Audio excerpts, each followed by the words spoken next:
Welcome everybody to Tottenham Hotspur Stadium. It is press conference day. In 48 hours time, fight night will be upon us, but today all of the boxers get their final chance to say, well, whatever it is that they want to say to each other before things get very real. I'm Andy Clarke, joining me once again Matt Macklin and Sonny Edwards as we count down to the latest instalment in a 35-year-old saga.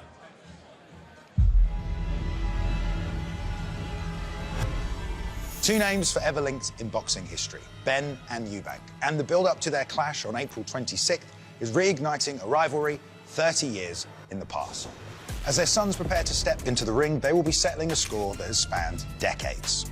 And now, history is about to repeat itself. By the 10th of July 2022, rumours had already begun to spread of a legendary matchup between the two sons. On August 9th, we finally got confirmation. The bout was set. The sons of the fathers were going to meet October 8th, 2022. It's mad to think you can walk through me. You've got to be confident, eh? Delusional, yeah. But despite everyone wanting the fight, Eddie Hearn put out a tweet saying it had been postponed. We wanted to come here today and formally announce that Eubank Jr against Benn has been officially postponed. By the 23rd of September, after a staggering 525 days away from competition, Benn returned to the ring. A few months later in October, and both men are in Riyadh with Eubank fighting for the IBO middleweight title. And immediately after, Conor jumped in the ring and the two men were right back at it. I want you next. We're here, let's do it. Then, as a new year broke in early January, boxing fans got the announcement they had been waiting for. The long-awaited grudge match would be going down April 26th. And now we stand on the brink of what promises to be one of the most anticipated boxing bouts in British history. One question remains. Who will settle the score in what is sure to be a legacy-defining moment? Well, that very much is the question. Who is going to settle the score? And will it be settled once and for all? Because there is a rematch clause in play here as well. And let's just start today by talking a little bit of contractual stuff, because we discovered yesterday that there's going to be an 18-foot ring. Benn told our colleagues that that was something that he insisted upon. The £10 rehydration, we understand, also was something that they insisted upon being in the contract. When you look at things like that, that can kind of suggest to you maybe, Matt, that they've kind of dictated the terms quite literally, and Eubank has either had no choice but to go along with it, or he just doesn't care. He doesn't think it makes any difference. £10 fine, 18-foot fine. Let's just do it. I'm going to win whatever. Yeah, well, looking like any negotiation, there's going to be back and forth, and you're going to get to sticking points, and then it's either you dig your heels in or you call their bluff, or the fight falls by the wayside. And I think both men wanted this fight. I think Eubank probably feels when it gets to that point in negotiating, well, do you know what? I'm the bigger guy anyway. I'm the proven guy. He'll believe he's the better man. And he thinks, do you know what? I can concede that 2 foot, 18 foot, 20 foot. A ring's a ring. What do you think of the whole 18-foot scenario? Because generally British rings are 20 feet inside the ropes, one side to the other, 20 feet. 2 feet may not sound like all that much to somebody who hasn't been in there and done it and appreciated every inch of space, and you were very good at using every inch of that space. So just describe to people why it makes a difference. I mean, the closer you are, the less room there is to move, the less of the ring, there's less ropes. There's a lot, and normally you only see those smaller rings, typically, unless a fighter is ordered for one, in the smaller venues, in the York Hall.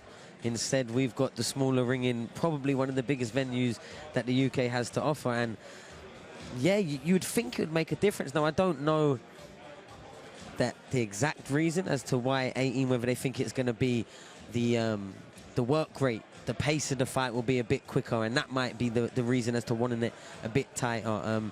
Because we don't think Chris is really going to back foot and try and use every corner of the ring. I couldn't imagine that, but that pace might really start paying off with the weight cut, with the age, with the maybe harder fights and a longer career so far that Chris Eubank has had. And that's probably, in my opinion, where the Benns are pushing for. If we have a smaller ring, we can get closer, easier to his chest. We can slow him from running down quicker on the ropes, and we can make it harder for him in there. As we saw that ring being built in the middle of this Tottenham Hotspur pitch, we believe that actually it's the same ring that they used for Derek Chisora against Otto Wallin a few weeks ago. And some rivals. These two know the layout here pretty well because they came here for the press tour. They had a little bit of a face-off on the pitch, which came 2 days after the egg incident, so they were kept apart. They kind of approached each other from opposite ends of the pitch, really, and then were kept at a reasonably safe distance. Another detail that's emerged this afternoon, actually, broken by our very own colleagues at the ring. I love this, because this is what I'm here for during fight week.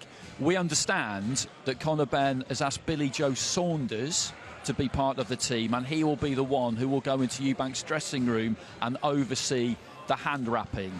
Now, that's a critical point in proceedings. You have a team member goes and oversees the hand wrapping, and they're looking out for anything illegal, any layering, anything like that. I don't know how much attention Billy Joe is actually going to be paying to any of that, or how much he'll be just trying to get under Eubank's skin. But these are the things that happen, these little manoeuvres. Well, I don't think he's probably sent in there to be an expert on the hand wrap, and I think he's in there to antagonise and irritate and try and get Eubank to lose his focus, because let's be honest, we know there's no love lost between those pair, and Billy Joe Saunders is a pound-for-pound legend when it comes to winding people up. So that would be, if you're Team Benn and you want to get under Eubank Jr.'s skin just before he's about to go out to the ring and try and knock him off focus, Billy Joe Saunders is the perfect man to send in there. And Billy Joe's one of those that will really wind up his mates. You're in a personal setting with him and you're going somewhere, your keys might end up on the motorway or something. He's just always ready to do something. Now, put him in a big pressure moment against kind of, at one point, definitely his sworn enemy, whilst he's about to go in the ring and he's not really doing anything apart from going there and irritating. I think it's going to be a spectacle. I just hope that they have some cameras in there. Now, one thing I will say is I think they might have jumped the gun letting everyone know, because I think if I was any member of Chris Element Eubank's, of surprise. if I was any member of Chris Eubank's camp right now, his team, I'm doing everything in my power to ensure that that doesn't happen just before I get into the ring. However, it is under the British board rules, to my understanding anyway, that it's the team's responsibility, whoever they want to send to the other changing room.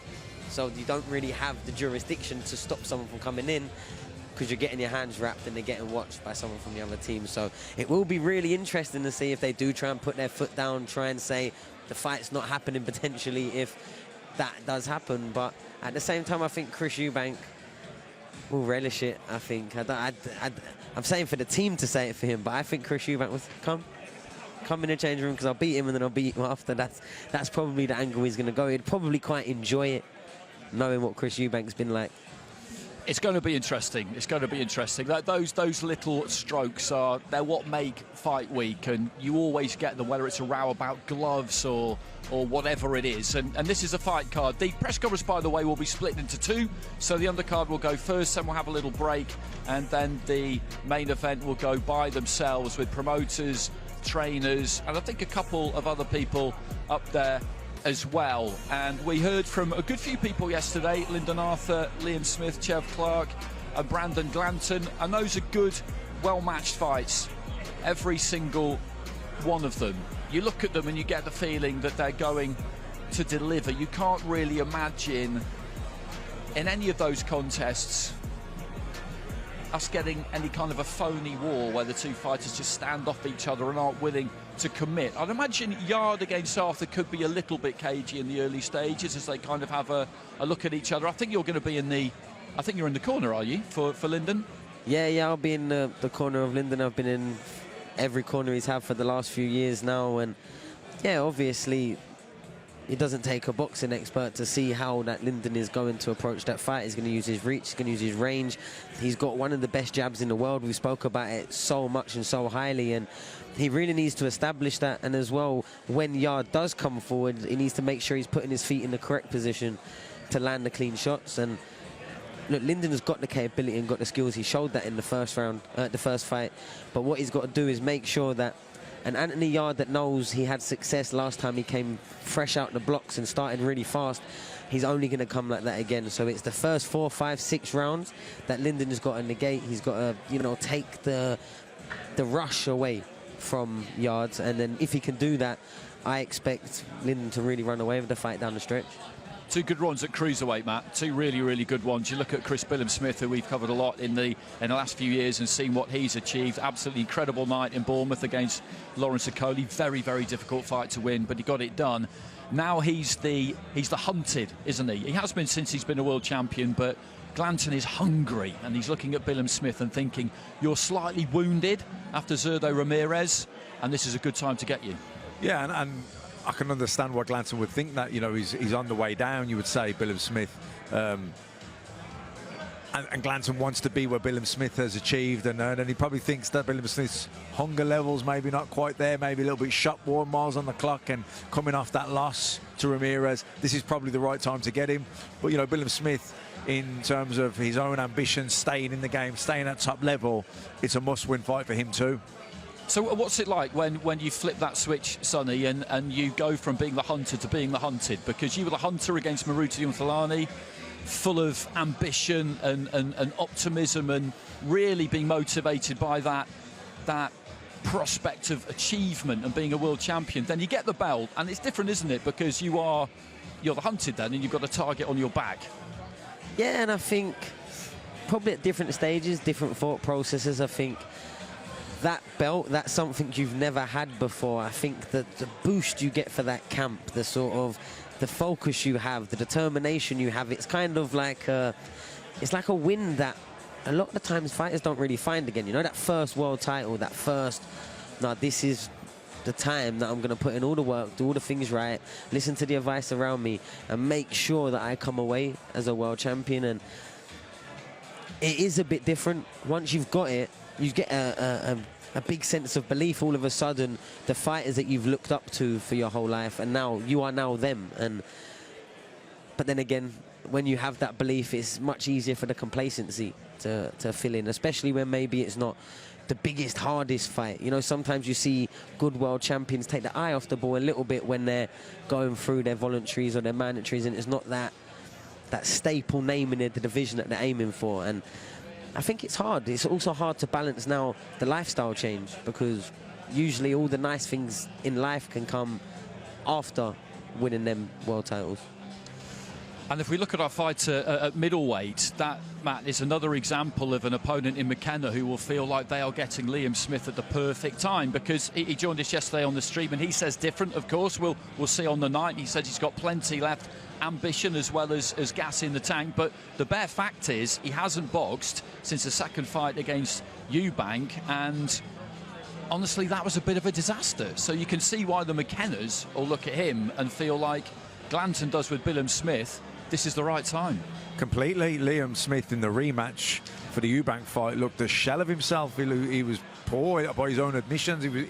He was terrible in there that night, and you could see that pretty much from the start. The fact he stayed in there so long, I actually thought he did well to hang in there. And he hasn't boxed since then. And there's been a long period of inactivity. And he's a little bit older and making weights a little bit harder. And all these things are stacked, you would say, in McKenna's corner. They're positives for him. Of course, Liam has said, look, X, Y, and Z happened in the build-up to the Eubank fight. That's why I wasn't able. I didn't have time to make the weight, etc., etc. But for this one, I'm okay. I'm going to be bang on. But we don't know that, and he won't even know that until he gets in the ring. And he has been out the ring for quite a long time, but he did also have that full camp coming for a big fight with Josh Kelly, and then, what was it, about 11 days before he fell ill. I think he'd been trying to work through it for a week or two, and then they had to give enough time and show the accustomed to, you know, everyone that was involved to give Josh Kelly a chance to find a replacement. He could have been selfish and just left it last minute. But look, he held his hands up and said, look, I'm not going to be ready. Ishmael Davies, a fighter that I look after and manage, got the call up last minute, step in, and had a great fight of him. But Liam had that camp. He had that, I'm getting ready for a fight. So it's not like he's been completely out. He was probably in a better place in between that time now to now this fight week, especially a long run-up of knowing that this fight was going to happen, than he ever was for the rematch against Eubank. I genuinely believe that. So Thomas Triber is strolled into position behind us.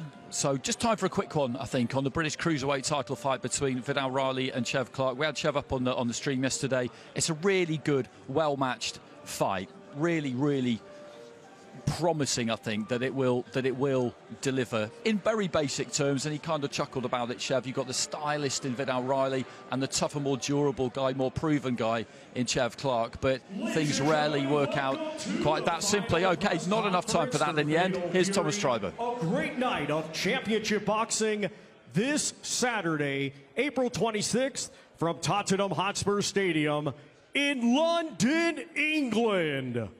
It is all being brought to you by Ring Magazine and SNK Corporation, the publisher of the famous video game Fatal Fury, City of the Wolves, with Eddie Hearn for Matchroom Boxing, Ben Shalom for Boxer, and Box Raw in association with Ring Magazine. Along with their great sponsors, Public Investment Fund, Visit Saudi, STC, SRMG, Dr. Suleiman El Habib Medical Group, Saudia, the national airline of Saudi Arabia, Jeddah Season, Malaf Cola, Visit Qatar, Core Group, Desert, NHC, Jacko, Sky, Arab National Bank, First Data, Sella, and SMC. A big thanks to those great sponsors. The Fatal Fury event is now sold out, but you can still watch it live worldwide on DAZN and in the UK on Sky Sports Box Office. Let's get things started and welcome the participants of our first press conference here today. Our first two fighters competing Saturday in a 12-round Cruiserweight contest. Let's first welcome from Atlanta, Georgia, USA. Let's welcome Brandon Bulletproof Glenton.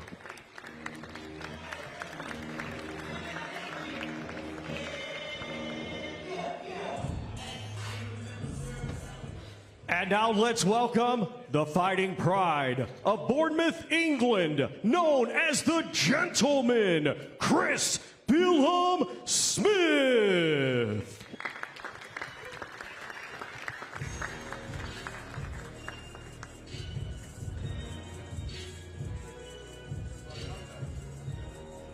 Our next two fighters competing Saturday in a scheduled 12-round contest. It will be for the British Cruiserweight Championship. Let's first welcome the challenger from Tottenham, London, England, Vidal, the realist, Riley.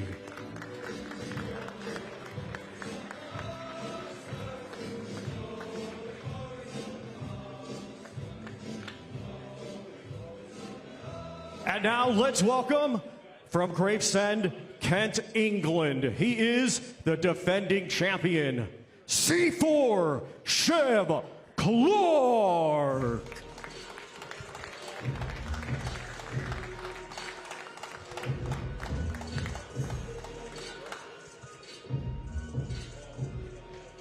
Our next two fighters competing Saturday in a scheduled 12-round contest. It will be for the vacant WBA International Middleweight Championship. Let's first welcome from Monaghan, Ireland, known as the Silencer, Aaron McKenna.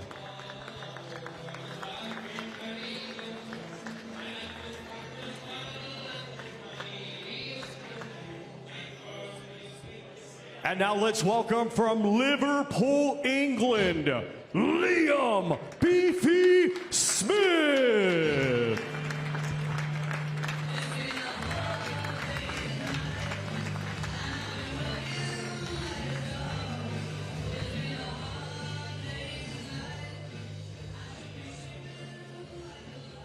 Our next two fighters competing Saturday in a trilogy rematch scheduled 12 rounds for the vacant WBA Intercontinental Light Heavyweight Championship. Let's first welcome from Manchester, England, Lyndon King Arthur.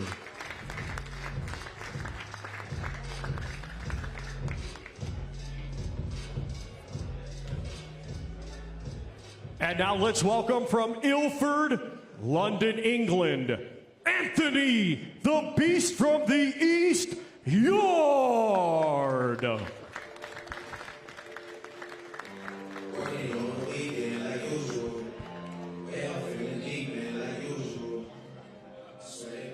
And now we hand things over to your host, Mr. Jamie Ward.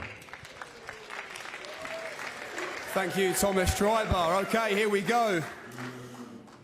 I think that was Derek Chisora, was it, down there in the front row? Oh, was it? Oh, Benn Shalom. Sorry, Derek. Sorry, false accusation. Sorry, I'm definitely sorry. Wrong person to accuse, Derek Chisora. What a start.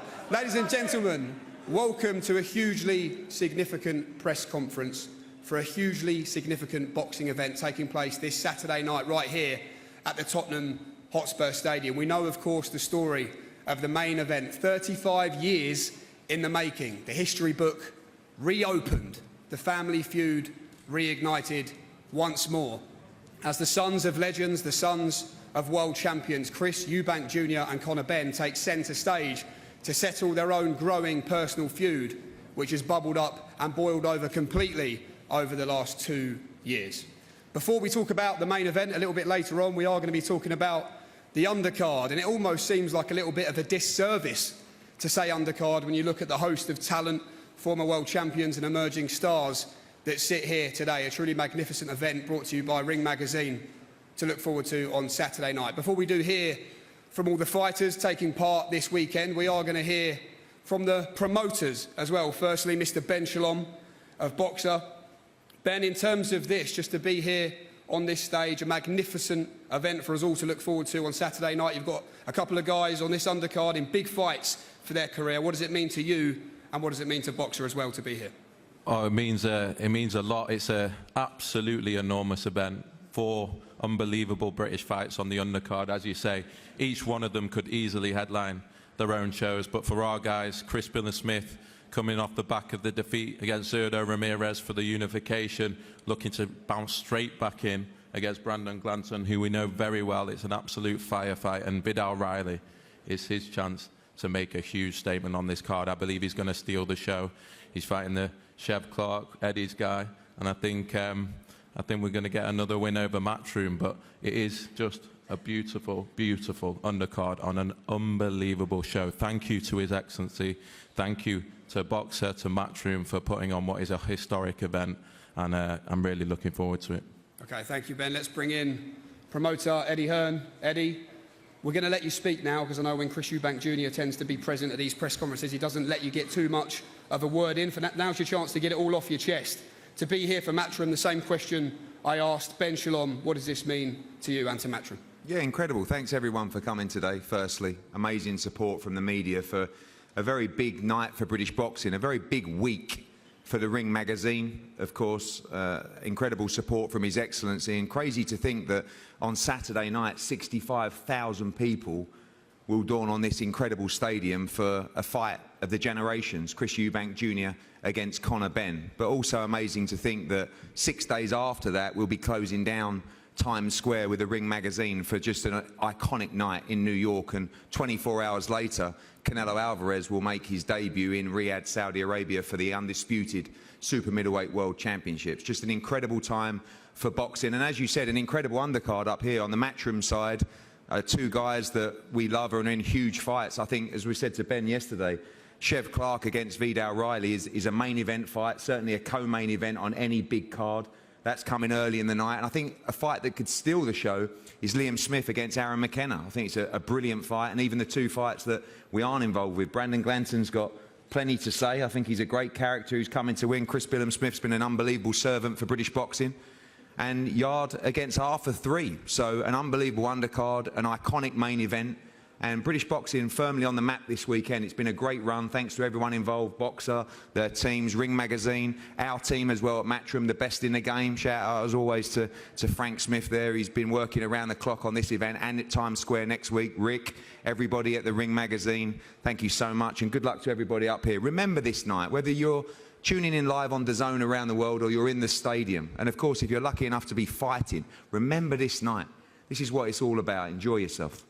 Okay, thank you, Eddie. Thank you, Ben Shalom, as well. We might come back to you if we get time as well to just talk about your guys on the card in better detail. Let's bring in the fighters then, and what a time it is to be a cruiserweight right now. When you look at the current champions, Badu Jack, a big fight coming up for him over in Saudi Arabia. Jai Opataya, Ring magazine and IBF world champion.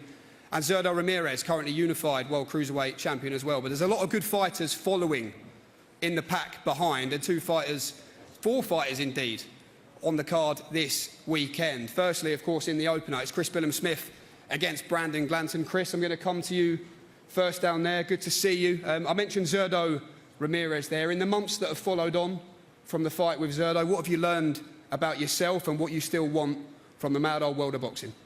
I've got plenty to improve on. That's what I've learned from that fight. You know, I'm honoured to be on a card like this. Thank you to everyone who's involved. But yeah, it's time for me to get back to winning ways, and that's the plan.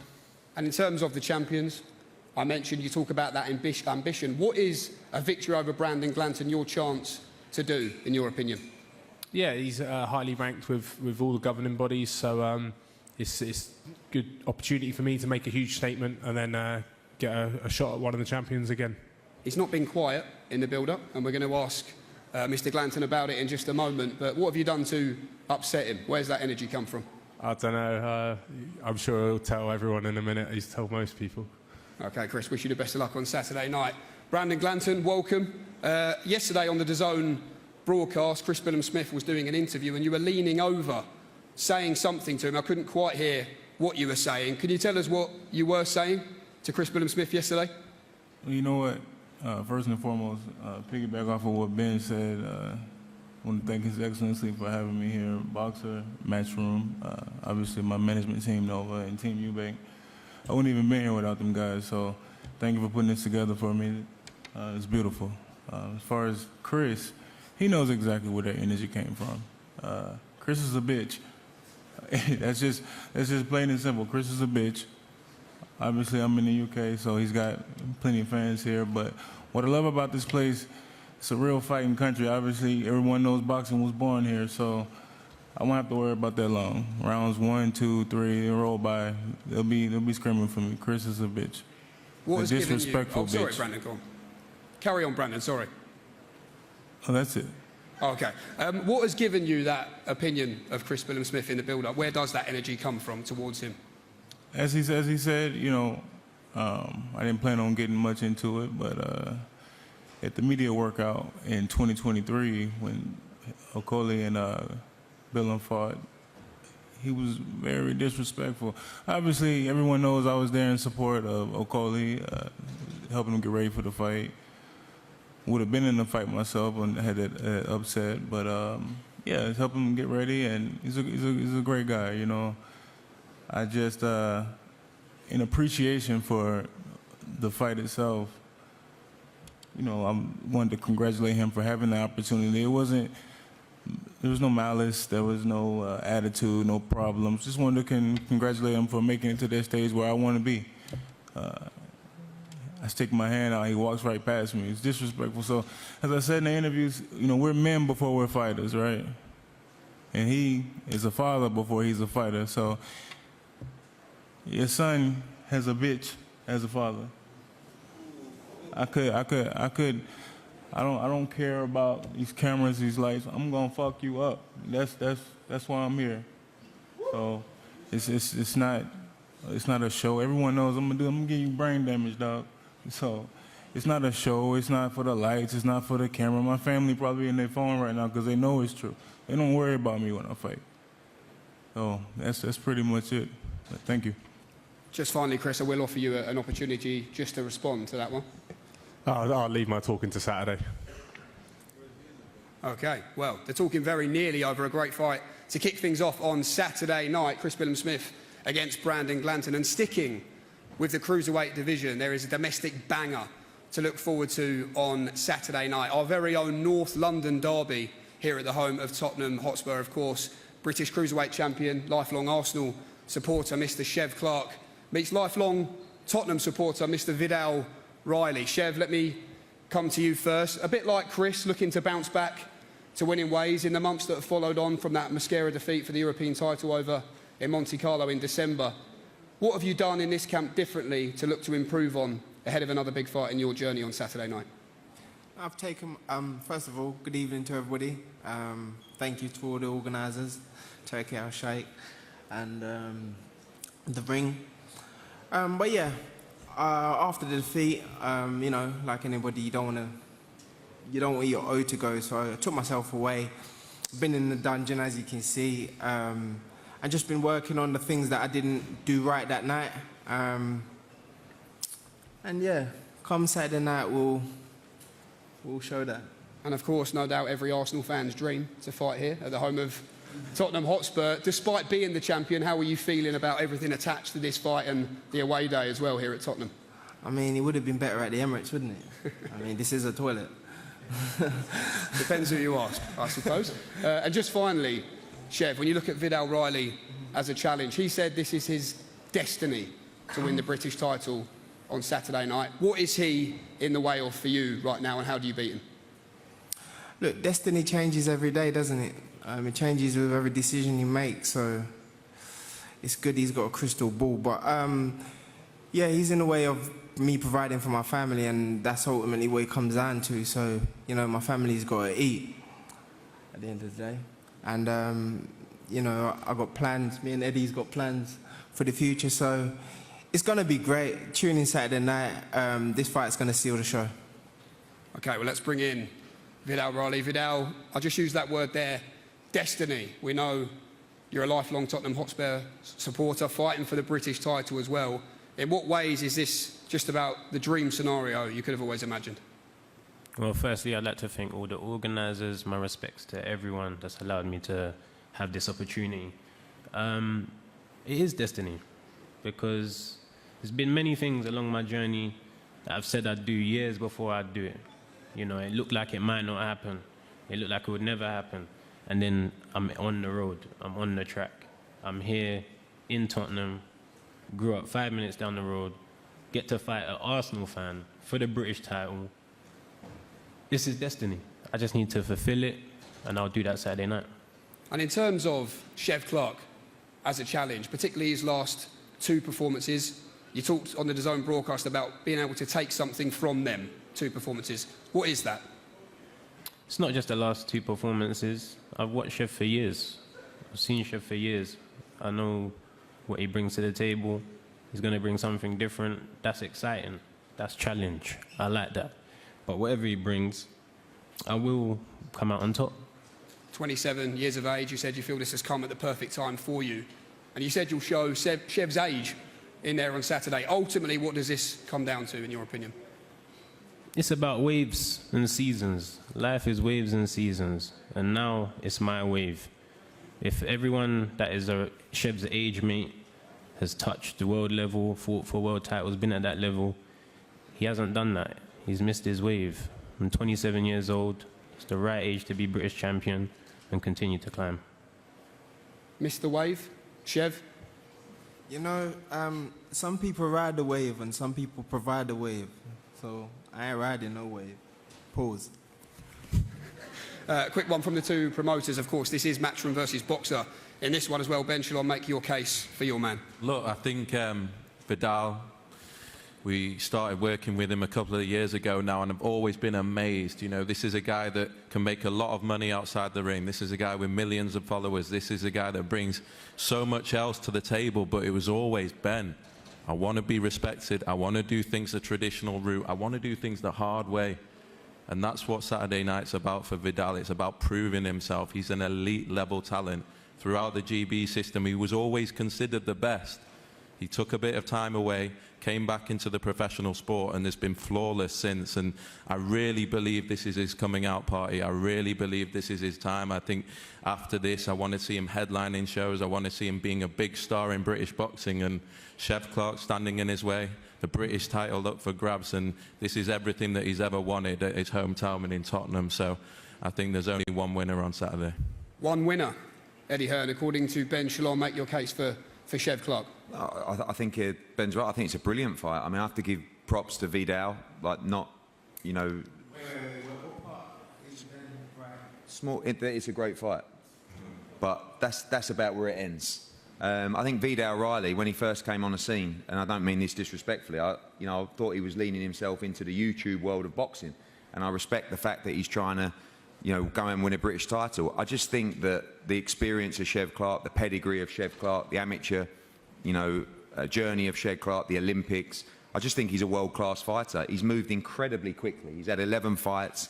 He's boxed as co-main event in Los Angeles in a war. He was boxing guys like Vasil Duka in his third and fourth fight. He lost against a world-ranked fighter in his last fight. But he must win on Saturday. And I believe he'll win. But I don't think it'll be an easy fight. And I think Vidal Riley's a quality competitor with a big heart. But I just don't think he's going to be good enough to beat Chev Clarke. And I think it'll be a tremendous fight. But I expect Chev to win this fight, get that British title won, and then move back where he should be, which is against the world-class cruiserweights. Okay, thanks. The title ready. Come on now. Win the British title outright. Chev, I'm on your team, mate. Like, I'm supposed to be bantering with him, not you.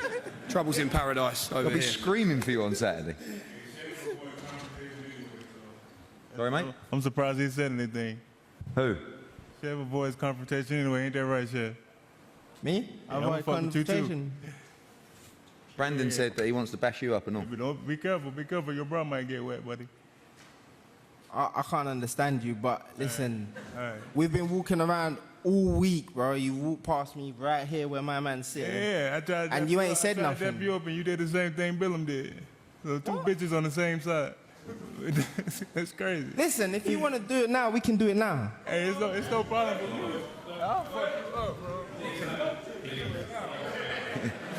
Don't start all of that now. Hey, you better watch him out, boy. What are you calling, boy? Brandon's on smoke down there, isn't he? Okay, well, didn't want to interrupt that, but as I said, a terrific time to be a cruiserweight indeed, as if you needed reminding, there you go. And when you look into this next contest as well on Saturday night, a great fight in the middleweight division, former world champion Liam Smith back after a lengthy time out the ring. Of course, the last time we saw him was that defeat to Eubank Jr up in Manchester. He meets 19-0 Aaron McKenna. They call him the silencer. And Aaron, you believe on Saturday night you'll silence any doubters who are telling you that this is a step too far, too soon against a fighter like Liam Smith? Yeah, I understand there's a lot of people, saying it's too soon for me, it's too early, I'm too young.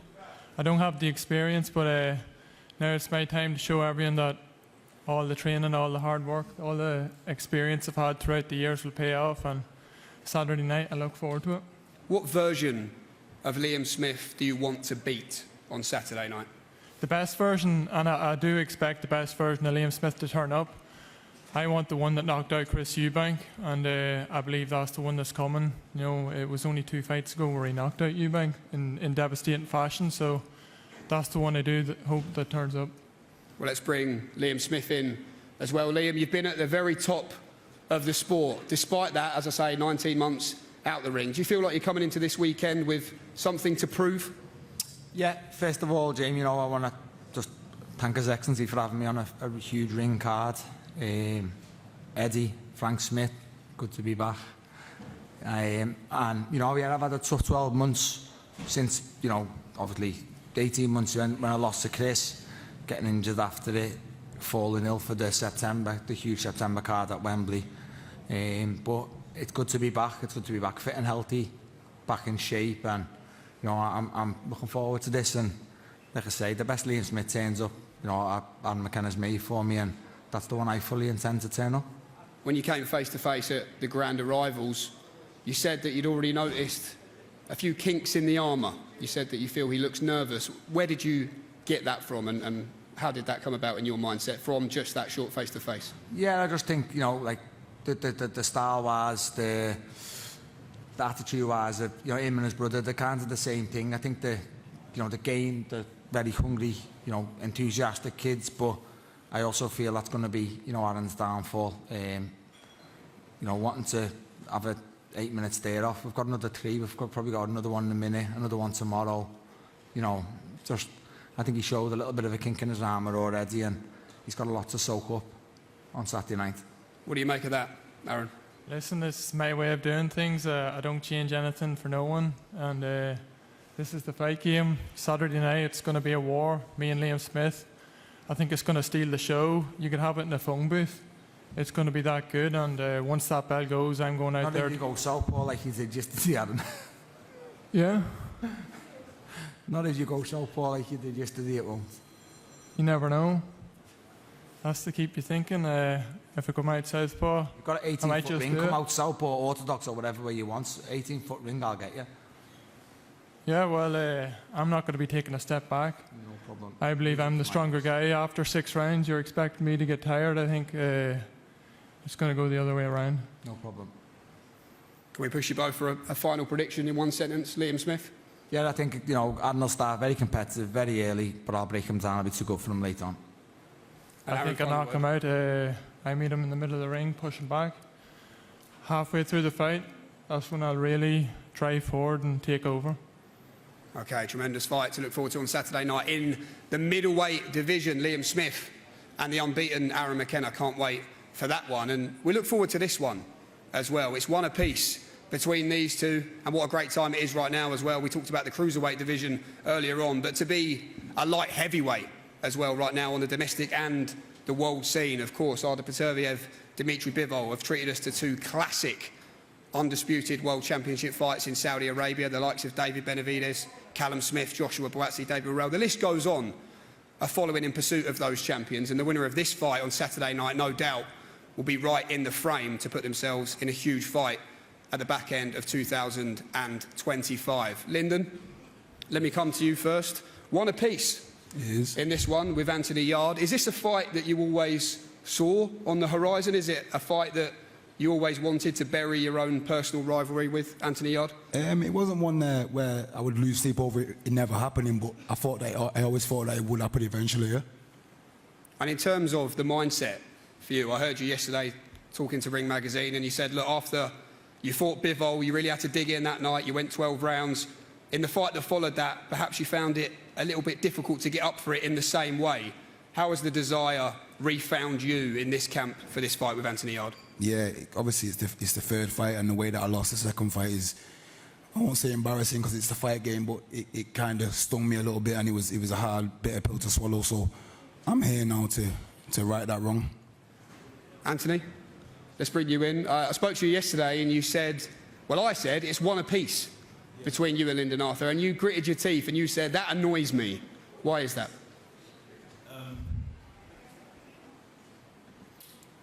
when I first fought Lyndon Arthur, I was going through a lot. I've never been the one to make excuses, but it was during COVID, no crowd. I lost 4 family members, my dad being one of them. But my mentality at the time was, you know, you got to be professional. You know, if a fight gets offered to you, you got to take it. It will keep me preoccupied, keep my mind off of it.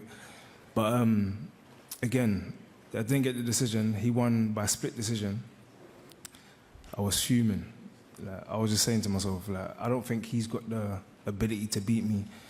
When I watched it back, I was disappointed in myself. I was like, that's not me, etc. So when the rematch got made, I said, all right, I need to show them what I'm about.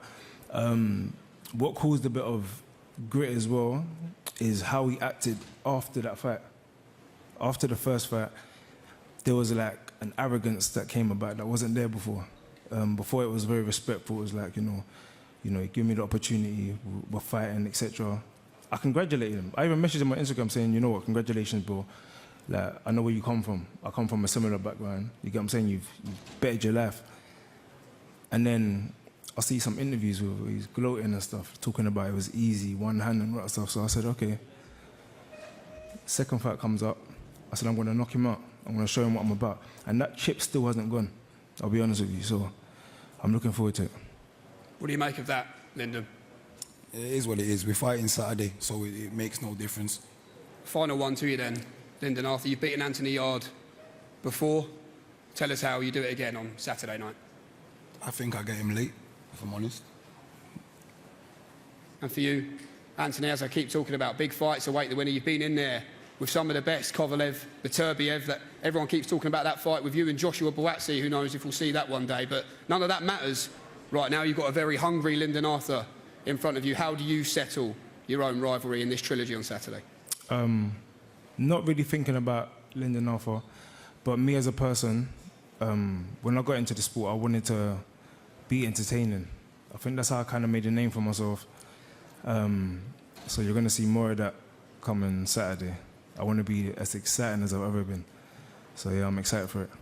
Okay, well, what a supporting cast this is. So much to look forward to on Saturday night as far as this stacked undercard goes. We are going to pause now, I believe, for some face-offs. Main event press conference coming next.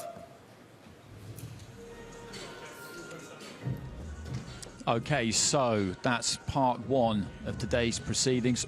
Almost done and dusted, as Jamie said. We will have some face-offs now, and that was good. That was entertaining. I thought there was plenty that came out of that. The main thing is that Brandon Glanton is a man who can manufacture and then really hold on to a grudge, because you could see what he was saying to Chris Billam-Smith there. Billam-Smith, I think, is a bit kind of bewildered by it. But the story is basically that in Bournemouth, during the fight week when he ended up beating Lawrence Okoli, Brandon Glanton was there because he was part of the team Okoli. He offered his hand to Chris Billam-Smith, and Billam-Smith blanked him. Billam-Smith has no recollection of this, and apparently Chev Clarke did the same thing to Brandon Glanton earlier on this week. I'm not saying that Brandon is making this up, but fighters have been known to create these injustices and insults and brood over them and use them, and I think that's what he's doing, isn't he? Yeah, and or he might be just hypersensitive. You know, I don't think Chris is the type of person to blank anyone, certainly not someone that's coming up to congratulate him. So I think, I'm guessing Brandon Glanton, if I had to say, and I don't know, but if I had to guess, I would imagine that he's misread that situation. And look, I'm just really glad that this week when I met Brandon Glanton, I shook his hand. He was going through the table, it might have got up to the studio, so. But yeah, I think this is a fantastic fight. I think there's a bit of grit, definitely, and I can't lie, I want to see the Chev Clarke versus Brandon Glanton. I want to see that fight already, and they've not even gotten the fight for the weekend yet. So they're just trying to split these two up, and they broke that gaze just at the right time, but now they're having a conversation. Brandon Glanton raised that arm there, as you could see. Billam-Smith didn't appreciate him invading his space, and this just adds some real extra spice to the fight on Saturday, because what we knew about this one is that stylistically it was going to work, but now there's a little bit of animosity there created by Glanton, which will rile up Billam-Smith. He is a gentleman. He is a very pleasant person to be around, but he's a fighter. Yeah, I think it's going to be a tough fight for him. I think style-wise, Glanton being so short, stocky and physically strong, you know, CBS isn't the slickest or the quickest. So, you know, generally his fitness and his consistency and his all-round ability, his physicality are things that work for him. And, you know, against Glanton, it could be a tough fight. So Chev Clarke got dragged into it as well, but he won't care about that because he's got his eyes firmly set on Vidal Riley. That's the Ring Magazine belt in the middle there, just been shown off this Ring Magazine event. It is a beautiful piece of kit that, held up by Rick Reno. And it's a very well-matched fight, this too, because these are two fighters on an upward trajectory. Nobody could question that. Chev Clarke is a bit further up the curve than Vidal Riley, but if Vidal beats him, he catches him and overhauls him, and that's a great formula. Yeah, and a fantastic clash of styles. I think this one, I think the fans are in for a treat. I think when Chev's trying to cut Vidal Riley down, it's going to give him a lot of opportunity to use the ring. However, like we found out today, it's a smaller ring than probably Vidal's used to be fighting, and it's the smallest they can get away with doing. Okay, so I wonder how long this is going to last. McKenna is an intense guy, and Liam Smith has discovered that during fight week, and you have no choice really but to give that energy back. You can maybe laugh it off once and shrug and turn away, but if that's how they're going to come every time you see them, then you have to meet it, and Liam Smith has got absolutely no problem with that. Wide staring eyes there, a little shake of the head from Liam Smith, and I think McKenna's attitude, if you're Liam Smith, if you're in the kind of position that he's in, where you've been out of the ring for a long time, it's possible that you could take somebody like him a little bit lightly. It works for you because it makes sure that you don't, because you know that you've got someone in front of you who absolutely believes that they're taking you down. Yeah, and you'd think this is the sort of fight that an Aaron McKenna needs to become a Liam Smith, to become one of the fighters that you start seeing pop up on the big name cards. I think right now he's been kind of, you know, working his way through the paces, but has he been anywhere that's prepared him for this level of jump up? I do think it's quite a big jump up from where he's been operating before against a former world champion and a world level fighter in Liam Smith. So Anthony Yarde was quick to try and step to Lyndon Arthur there. It's interesting to hear him say that the first defeat still riles him up. It wasn't really expected at the time. It was a COVID show at the Church House in Westminster. I remember sitting at home and watching it, and what I saw was Lyndon Arthur winning the fight with his jab. I think he damaged his right hand about halfway through and couldn't really throw it for the rest of the fight. So essentially, he did win one-handed, really. Anthony Yarde didn't seem to be really aware that the fight was slipping away and seemed quite surprised at the split decision. He got revenge with the stoppage, but it's not over for him, is it? You could hear it when he was talking up there. Yeah, I think Yarde jumped on him, didn't he, in the rematch, got on him early, and Yarde never... You know, I'm sorry, Lyndon Arthur never really got going in the fight. Yarde was dominant early. I think he'll start a lot more switched on this time, Arthur. I think he knows that he's got to watch out for Yarde jumping on him early doors. So, yeah, I think this could be... I think this fight will definitely go into the second half. Yeah, it's that fear factor. You know what it's like when you get in a ring and you went 12 rounds with someone that didn't really hurt you, didn't really hit you too clean. You kind of go in there with that, oh, well, he's not going to do it this time. And I think Lyndon just went in with that wrong mindset where he weren't trying to keep the gap open, he weren't trying to box, he weren't really trying to use his jab.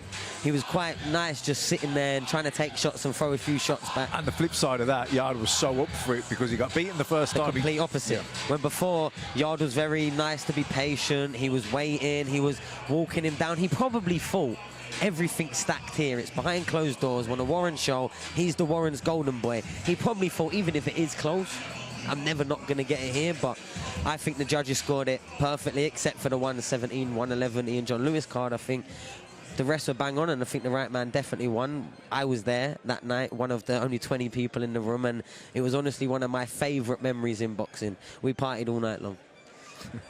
Well, socially distanced, of course. Socially distanced, of course. No one ever cares about that no more. We've gone past that time. So, no, you're right.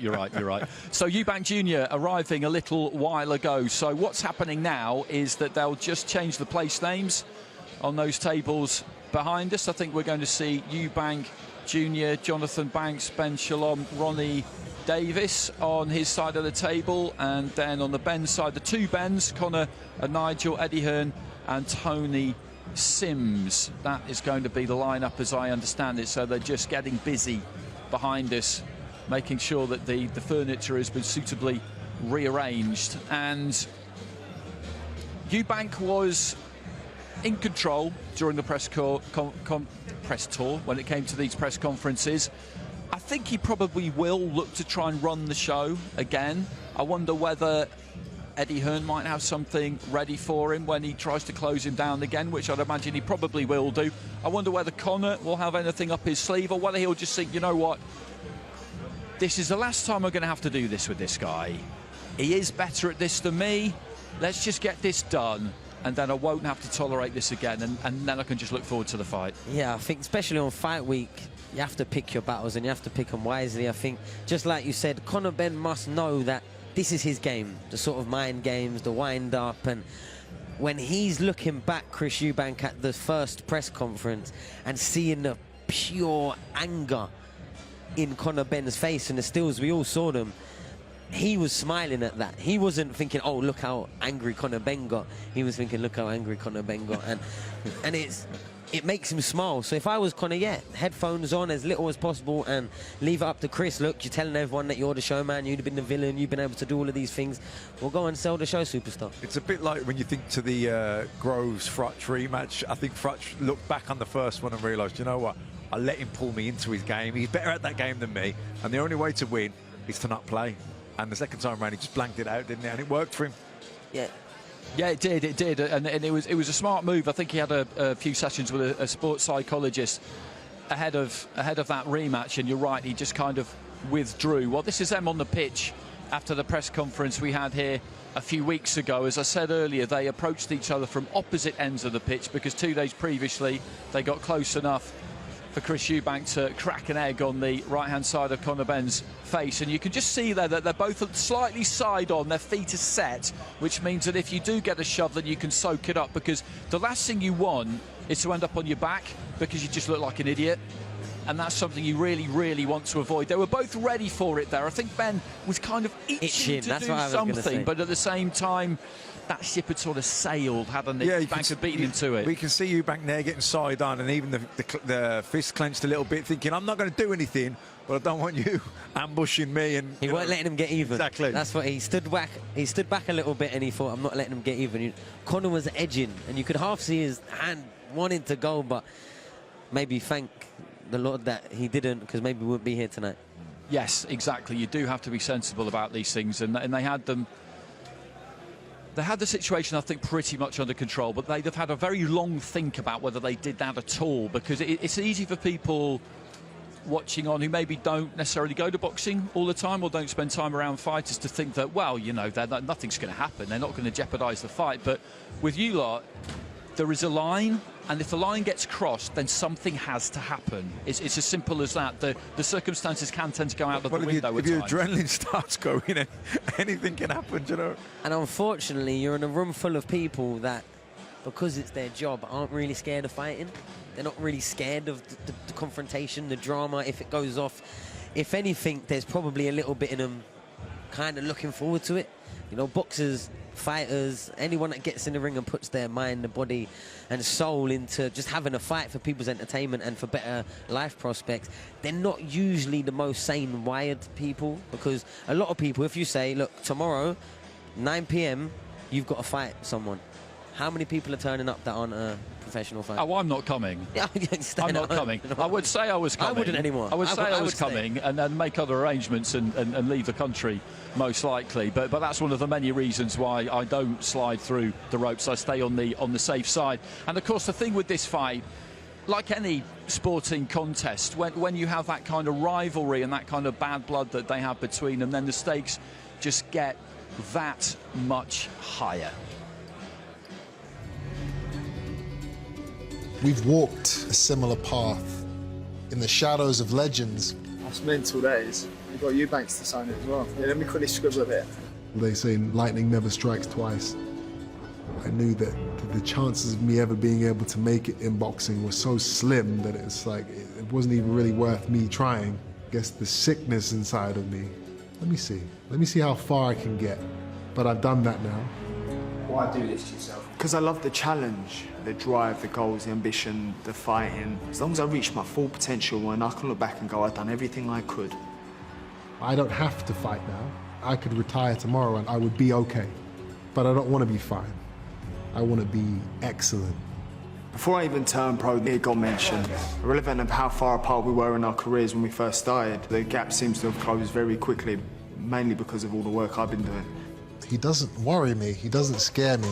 I don't see him as a threat. What, you think I'm going to be a walk in the park? I mean, yeah, on a nice summer's day. You got to prove me wrong. I rise to the occasion every single time. I'm ready for this. Life's a coat of many colors. It is never black and white. Can't have one without the other. In my opinion, I'd stop him inside 8 rounds. I do fancy my son. Trooping session. I've said this and I believe I win by stoppage. Within 6. If he's saying it's going to end in 6 rounds, then it will end in 6 rounds. He will end in 6 rounds. Boy is in trouble. Yes! Yes! Yes! Yes! The dark without the light.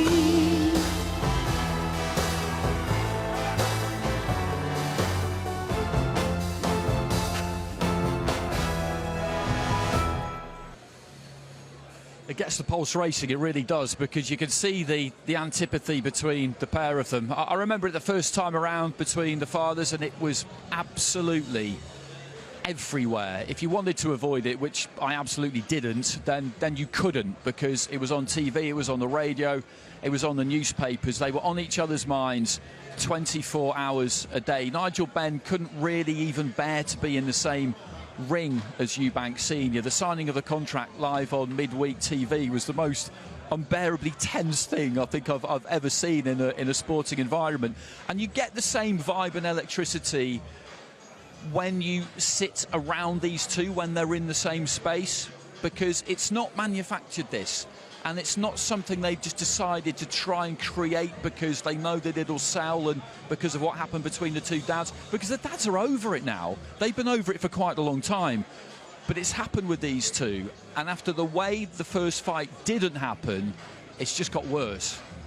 Because we've probably missed millions of conversations that have happened where they're getting compared. From very early, you can imagine for Conor Benn, his career, his success, what he could go and do would have been likened to that of Chris Eubank Jr. for no real reason. They weren't in the same weight. They come slightly at different times, but it was almost like, oh, well, your dad's fault. This is what his son is doing. What's your son going to do now? And it probably did give him a little fire burn where, if nothing else, I want to be better than my dad's rival's son. And they've probably gravitated over the years closer and closer and closer to the potential of it actually happening, but probably more from forces that, well, just everyone else's opinion, all the talking points, the amount of times their names are getting mentioned, the old fights getting brought up. And it seems like a lifetime ago seeing Conor Benn spring onto the scene around the same time my brother was coming up.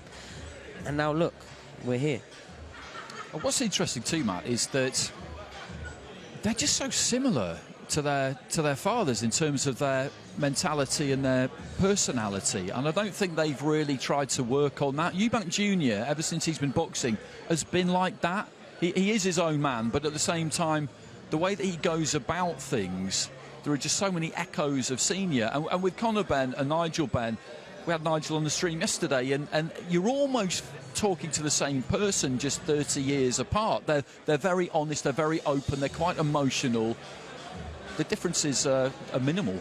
Yeah, well, Chris Eubank Jr. is his own man, but his old man was his own man, you know, and that, he's like him in that way as well.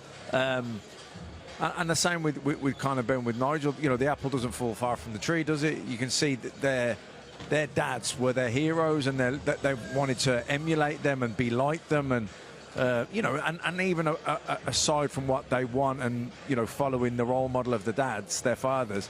Genetics are a real thing, aren't they? You know, like you can see Conor Benn, he's got that kind of explosive power that Nigel had. You know, now whether it's the same, who knows? But like he's had some big knockouts. He's stepped up in weight. he's going in against Eubank Jr, who again, you'd say inherited his father's granite chin up until the Liam Smith fight. We've never seen any sort of chinks in that. He's taking big shots off the likes of George Groves and, you know, looks solid whiskers. So, you know, there are similarities from the father to the son, lots of them. And the fact that they don't like each other and clash personality-wise with each other, the sons, similar again. Okay, let's have a look at this clip. This just shows... This is pure Eubank.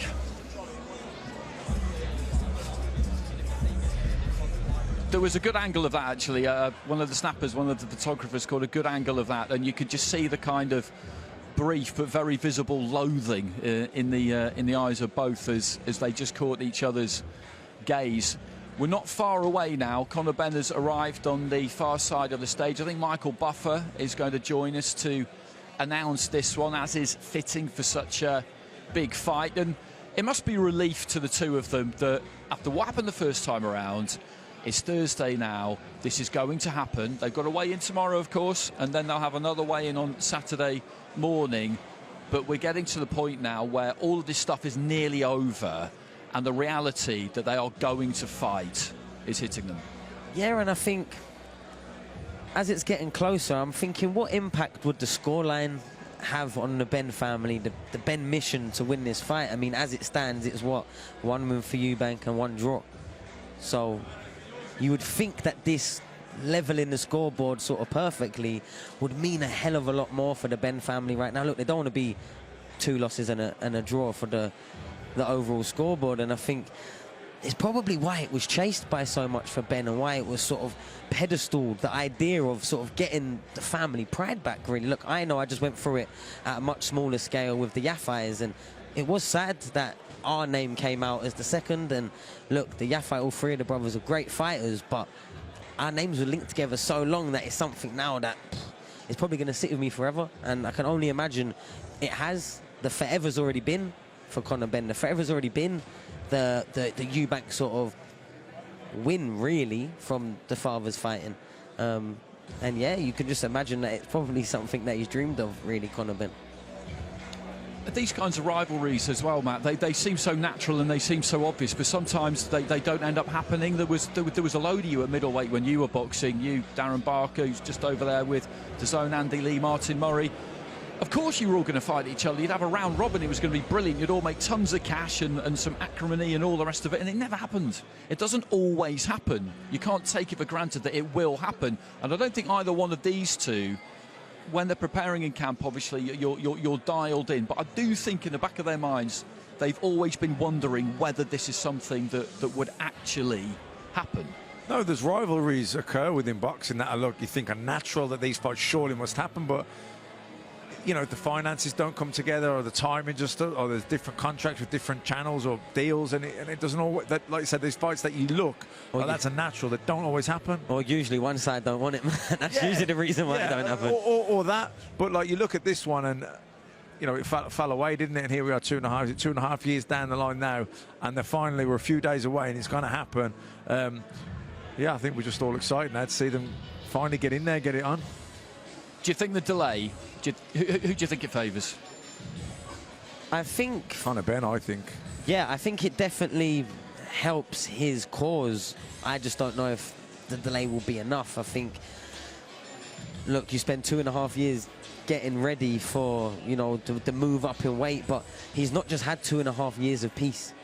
He's had 2.5 years of trying to save his reputation. He's had 2.5 years of trying to prove his innocence, going through courts, 300-page documents, board, UCAD. Everyone at some point seemed to get dragged and involved. And not only that, a massive event that had a date that should have happened and should have been massive in both fighters' families never did.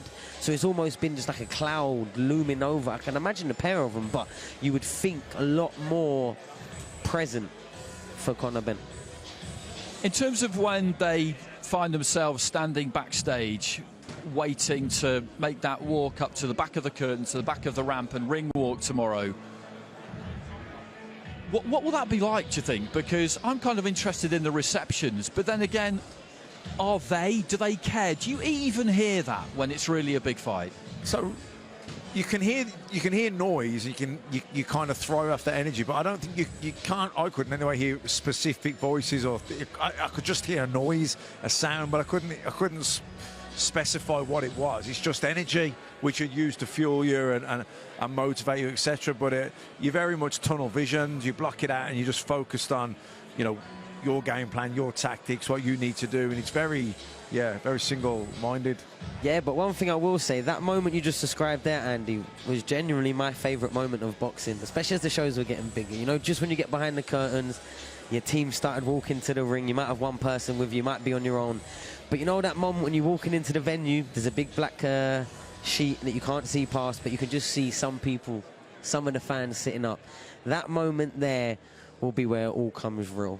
That's where both of them will be alone with their thoughts, and they've accepted the train's coming, it's this time and we're getting in, and the rest is really unwritten. And that moment there is so magical, and I think for this fight, this event, I'm jealous of both of the fighters on the Saturday night, really. That's one of my favourite bits, actually, is that backstage ring walk, where, as you say, your team has probably left you, you're by yourself, and it's amazing how quiet it can be, just kind of slightly in the bowels of a stadium compared to when you get outside. Frotch always describes it as the Green Mile, doesn't he? You walk the Green Mile. But he was a really nervous fighter. You know, each individual is different, and you are alone with your thoughts. And now is not the time to start doubting yourself. I don't know about you, Sonny, but when the whip comes and bangs on the door and go, right, that, you know, you got 2 minutes, 5 minutes, you know, and the adrenaline's pumping up and it's getting there, and then the trainer takes the pads off. That's that time you're going to hit the pads, then you're putting the gown on. But when they come and bang that door and it's time to walk out, boom, boom, boom, that's when the heart really starts. And then everyone in the change room starts making some noise. Come on, let's go. Oh, that moment, if you could... I'm getting it now. I was getting goosebumps you just describing it. If you can bottle that, if you could bottle that moment up, that feeling, we'd be drinking it forever. Yeah, man. Oh, there's nothing like it. There's absolutely nothing like it at ringside when you're waiting for it. It's entirely possible, of course, that people will try and play games when it comes to the ring walks. Slight with delay. Other people's ring walk music. In the first fight between Eubank and Benn, it was late at the NEC going to the ring because I think Team Benn had sabotaged Eubank's ring walk music, and in the end I think he walked out without any. He didn't get simply the best, or it might have been one of those situations where we could hear it on TV but they didn't have it in the arena. You get that sometimes, and they'd written a rude message on his raps as well. So there was all sorts going on behind the scenes. But Conor Benn will walk first because he's on the right-hand side of the bill. I'd imagine he'll be pretty prompt. There's not any real reason if you're walking first why you would keep anyone waiting. But I think they'll be ready, won't they, Team Benn, to be kept waiting in the ring. So I'm sure they'll have something prepared to make sure they keep him loose and keep him switched on. Well, sometimes that who walks first and who's on the poster, it can differ. I remember when I fought against Bam Rodriguez, I was second, but because the conversation was both home fighters, we made it 50-50. I walked second. I had 2 ring walk songs. I had it starting from the changing room to get in place, and then I had another one to get there. He was in the ring for about 10-15 minutes, to be honest. Well, didn't do me any good, though. Well, I remember when I fought Felix Sturm, they kept me waiting in the ring for like 15 minutes, but I knew they were going to do that, you know, get you cooled down, so I was doing some pads on, you know what I mean, just to get warm, stay warm. Well, they will be. They will have to make sure that they have something ready, and it's going to be cold as well. It's only freezing. I looked at the weather. It looks pretty good. I think it's going to be dry from about 8 o'clock onwards, famous last words. And it'll be, I don't know, 13, 14, 15 degrees, something like that. So you might want to wrap up, Macklin. That's not going to do it at all. And but just behind us, Chris Eubank is making his way to the stage. So they might bring a big coat, something out there just to keep Conor Benn warm. You know, you've got to make sure that you're ready for. I'm going to stay in this t-shirt just to prove how hard I am. Let's just hope they've got, 50, 60,000 rain match just in case, boys. Definitely. Let's hope. For the ringside ones that are lucky enough to be sat in those seats. Okay, so Michael Buffer is strolling to the middle of the stage, the Silver Fox himself, and everybody else is in place, the 2 fighters either side of the stage. And Michael will be introducing them to their seats, and we will see what we get from these two for the final time as they lock horns verbally. It's Eubank who's had the better of these exchanges. I wonder whether he's got something up his sleeve for this one. They are both, of course, yet to make weight, something that we believe, well, we know, let's be real, is much more difficult for Eubank than it's going to be for Conor Benn, and that can obviously affect your energy during fight week. Okay, there's Michael Buffer. I'll just pause now, and we'll wait for the great man to take it away. Well, ladies and gentlemen, good evening and welcome to the final press conference for the big event coming up this Saturday, April 26th, right here in London at sold-out Tottenham Hotspur Stadium. It's the Fatal Fury main event. On top of the card, a great night of world-class professional boxing for your entertainment.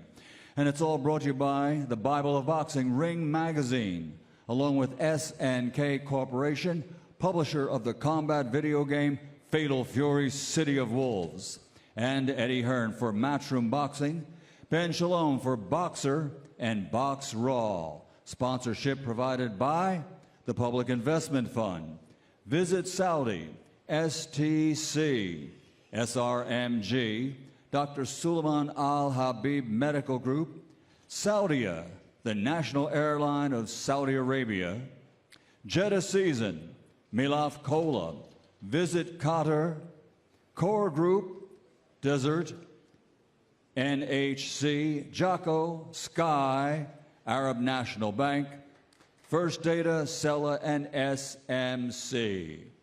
Well, ladies and gentlemen, this Saturday night, April 26th, at sold-out Tottenham Hotspur Stadium, London, broadcast live worldwide on DAZN and on Sky Sports box office in the UK, also available on DAZN in the United Kingdom. It's the main event of the evening. 12 rounds of boxing in the middleweight division, on the line, legacy, and perhaps more important than anything, bragging rights. So, ladies and gentlemen, let's bring the fighters to the stage and to their seats for this final press conference. Introducing first, with a professional record, a perfect one. 23 fights, 23 victories, including 14 wins by knockout.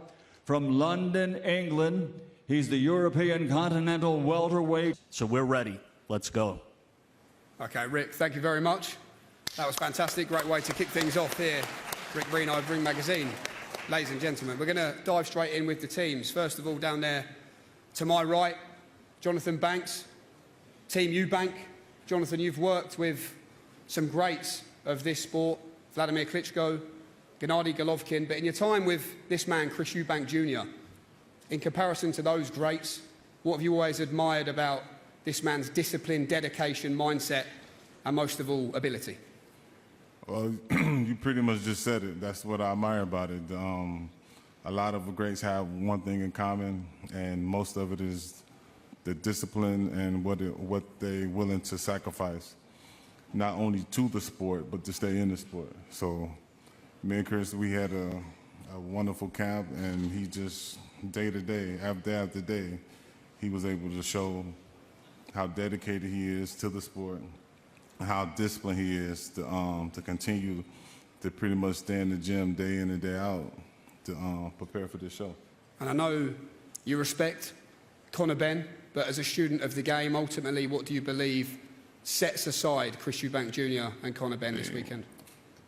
As a student of the game, number one, I respect any person that make up in their mind to put a pair of gloves on and defend themselves, whether it's 10 rounds, 8 rounds, or 6 rounds, because it takes a certain type of mental fortitude to be able to do that. And in no way in the world should that be underestimated. But even with that, I think what separates what we have going on, meaning with Chris Eubank, is his mentality. It's a little bit different, and I do believe that with that mentality, along with that work ethic that he has, it's gonna be the separation between the two. Okay, Jonathan, thank you very much. We're going to hear from Team Benn as well, Mr. Tony Sims. Tony, when you think about your relationship with Conor Benn, when he walked into the gym as a raw novice to where he is now on the grandest of stages, What makes this personal journey between you and Conor a special one when you see all of this?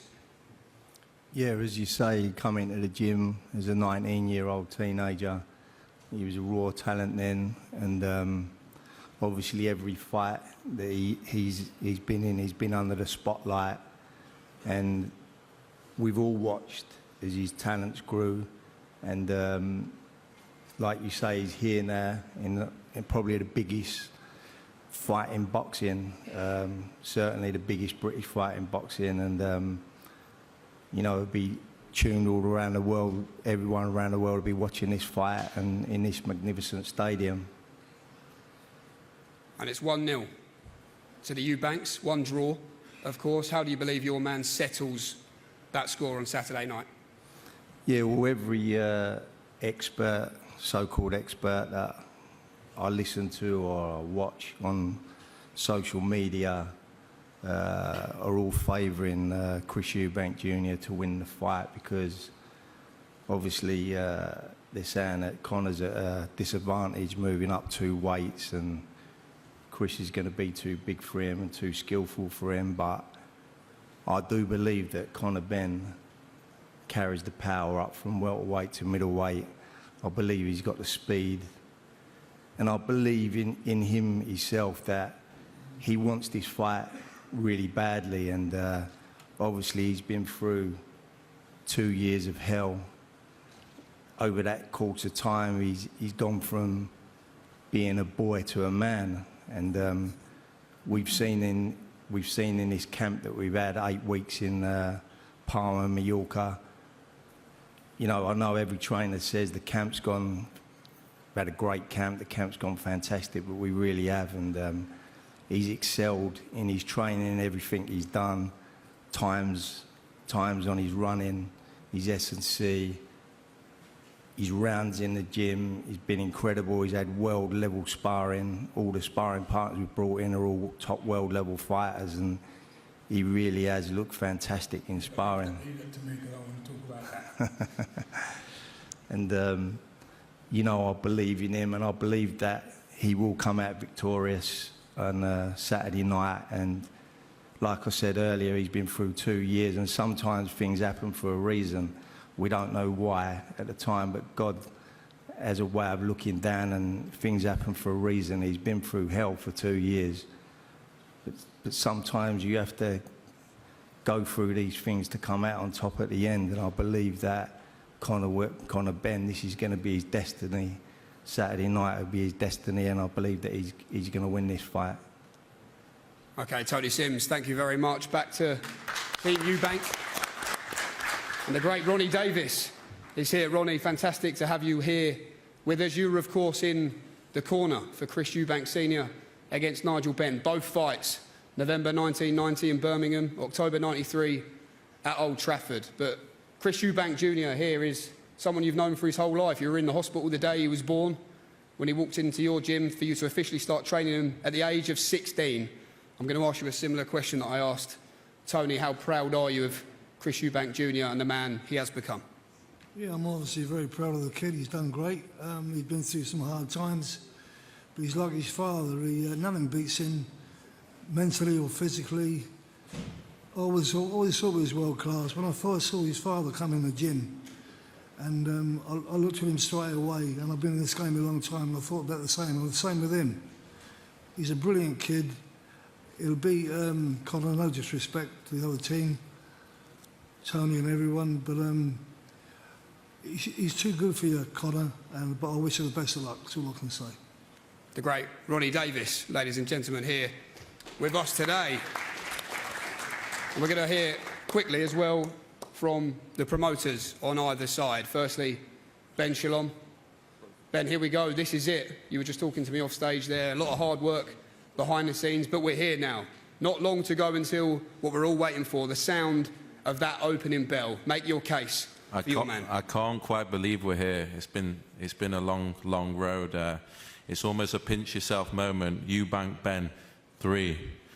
October 93, that was the month that I was born in Manchester, and now we're here, part of the biggest British boxing story ever, It's an amazing feeling to be here. I think everyone's going to remember this event. Just look at the media attention here today. I've never seen anything quite like it, but for me it's because of Chris Eubank Jr., the biggest name in British boxing outside of that heavyweight division. He's a huge star, and I think, to be honest, it's those big nights that he's been in, it's those big fights that he's had that is going to see him through on Saturday night. It's a monumental event. It's the first Ring Magazine event as well, so to see them put this on, a sold-out Tottenham Hotspur straight off the bat, it's incredible. Thank you to our partners, Matchroom, and thank you to the Ring Magazine, thank you to His Excellency, but most of all, thank you to Chris Eubank Jr. for making this event what it is, and I'm looking forward to an absolute statement on Saturday night. Ben, thank you. Absolute statement. Promoter Eddie Hearn, over to you to make your case for Conor Benn this weekend. Yeah, just a few thank yous. Thanks to Rick for... I knew this was coming. Do you know what I've been thinking? Do you know what I've been thinking? Can I not even say a few thank yous, or...? No. Okay, Matchroom have to speak, right? So I'm going to switch it up. I'm just going to firstly say how proud I am of Conor Benn, what he's been through these last 2 years. And I can't wait for him to smash you to pieces on Saturday night. But Matchroom have to be represented. So I'm going to switch it up. I'm going to let someone else speak on my behalf. I'm going to let someone else speak on my behalf. You don't have to. I'm going to introduce you to scumbag number 2. Frank Smith, come and take over. You don't have to be...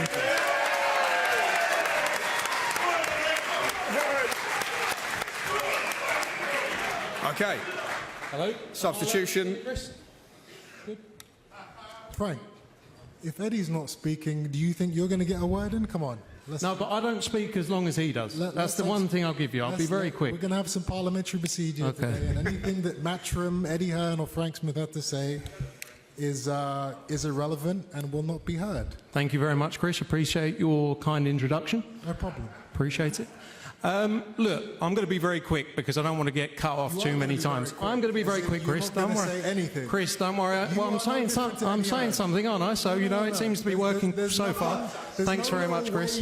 Chris, sorry, I can't hear you. If I direct a question to you or to Eddie, then you can speak. That's very honourable of you. Outside of that, I don't want to hear a peep. And if Thank you very much. Talk to me, or if you try and do your little speeches to the media, I'm going to shut it down. Because guess what?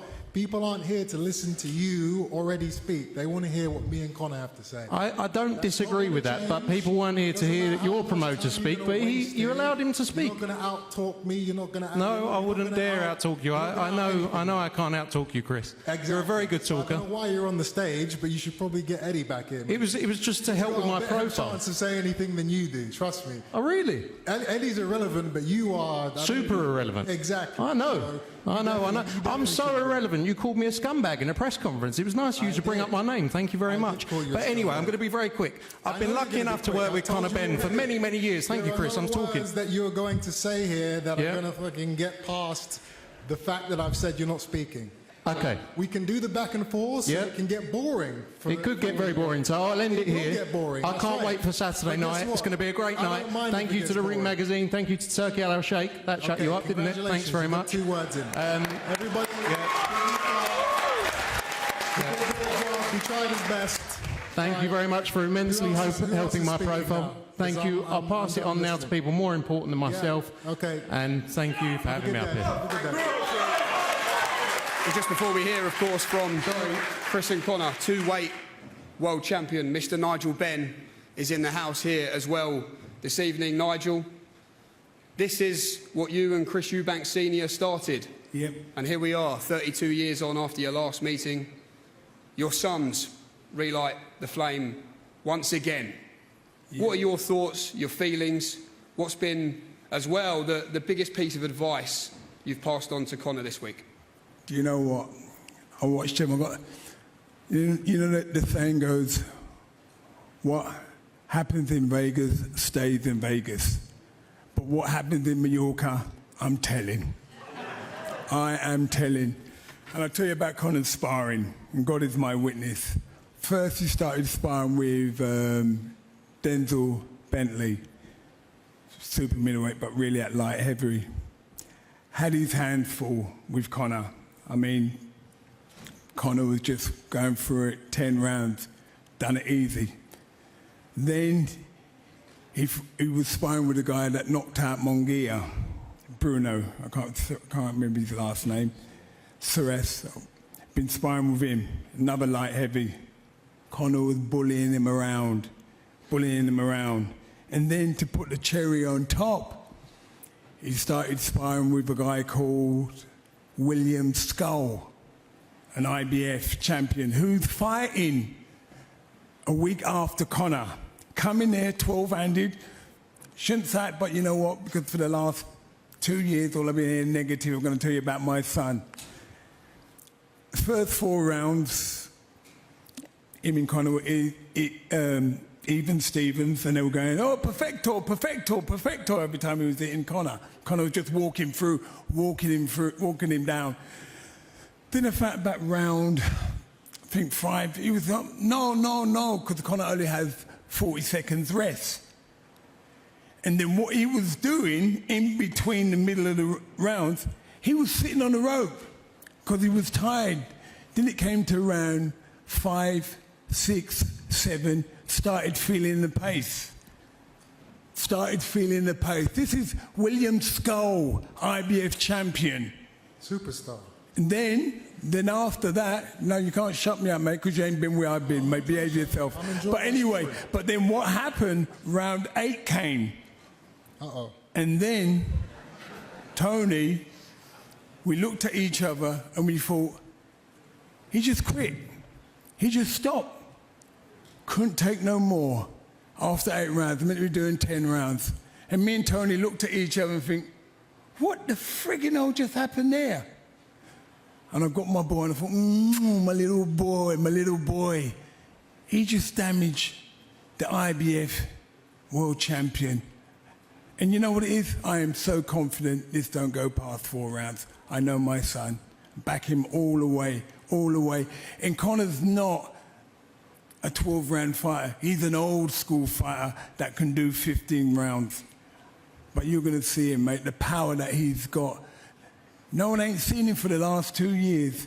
Oh my gosh. You lot are in for a treat. Mark my word. You are in for a big, big treat. Thank you all very much. Nigel Benn, 2-weight world champion, thank you very much. Well, here we go then. Let's hear from the fighters, both sides of Saturday's main event. Firstly, Mr. Chris Eubank Jr. Chris, you told the DAZN broadcast this week that you are at peace. There is no chip on your shoulder. Despite all of this and everything that is seemingly at stake on Saturday night, what is helping you to have that feeling of tranquility right now? I know what's coming. I prepared my whole life for these moments. I've put the time in. I've dedicated decades to this sport, and I've done it all without cheating, without cutting any corners, and I'm proud of that. The mentality I have, the experience I have, the fortitude and the will is what I will be using on the night to take out my adversary in Conor Benn. Conor, you've been on big stages, under the spotlight, since you turned professional. For both of you, big shoes to fill. But on Saturday night, when you ring walk in front of over 65,000 fans and everything that's on the line, how have you remained in control of your emotions on a week like this? Yeah, I mean, listen, this is what I do. I love this game. This is what I live for. You know, this is every fighter's dream when they turn professional to live this life. You know, there was no more pressure than a 19-year-old kid with no amateur experience walking out to a packed O2 arena. That's pressure. You know, I've been doing this for 10 years and you know, I'm more than prepared, more than ready. You know, I wish it was Saturday night tonight. Chris, you have said the procedure will be parliamentary. You know what that means, but for those of us who don't know, can you paint that in a picture for us? What does that look like on Saturday night? Yeah, Conor speaks about pressure and dealing with it, but you know, there's a reason why he had his training camp in Spain. You know, the kid had to flee his own country to prepare for this fight.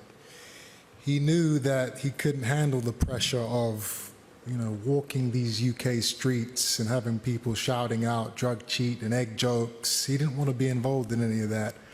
So he took himself away, he hid away, and, now he's back, and now he thinks he can use me to kind of get back into the good graces. I haven't fled. I haven't hid away from anything. I've been in these streets. I've been to gyms all over London over the last 2 months. I've been and spoke to kids. I've done all the media obligations I've needed to do around the country. I've felt the energy on the streets of the UK over these last 2 months, and it's real. People are invested in this. Everywhere I go, people are screaming, and most of the time it's positive, which it's a new thing for me. I'm still getting used to that, but I am happy with the place I am at mentally. I don't think Conor can say the same thing. I think he's feeling the pressure and the heat. I think he's feeling that, and he's going to feel a hell of a lot more in a couple of days' time. If the procedure is to be parliamentary, Conor, what's on your manifesto of what happens? And in response to Chris, are you feeling the pressure? No pressure. I live for this. I've had the fire over 100 times in my head. For me, it's just focusing on the training, removing myself from my comfort zones, my familiarities, my family, and, fully dialing in. I'm not going to allow myself to Chris and go back and forth and, all that PR's done. I'm excited to get in there and put my hands on him Saturday night, irrelevant of all the rubbish he wants to talk and names and, we're not at school. And come Saturday night, I get to put my hands on him. You will be at school on Saturday, my friend. I'm taking you right to school. Well done, you. At school, I'm going to be the headmaster, my friend. Yeah. And you will be in detention. You are funny, Chris. You made me laugh. Just focus on getting away off, fat boy. Weight. What's weight? Weight is, everyone always talking about this weight thing. Yeah, the weight is painful. Yeah, good. I'm in pain right now.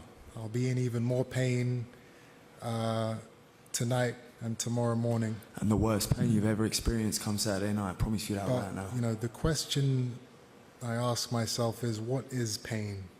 Oh, shut up, Chris. No, I'm serious. What is it? Oh, shut up. What is it? I have a 31-year-old brother. He's buried in the desert in Dubai. That's pain. I have his son, Raheem, 3 years old. He asks, why can't I see my daddy? Why doesn't he take me to school? That's pain. My own father, a man I idolized for my entire life, and he doesn't speak to me. We haven't spoken for years, and he thinks I'm a disgrace. These things are what pain is to me. And if I can deal with all of these trials and tribulations, then the weight cut and the rehydration clause, these are all things that are not an issue. They are not important. Okay.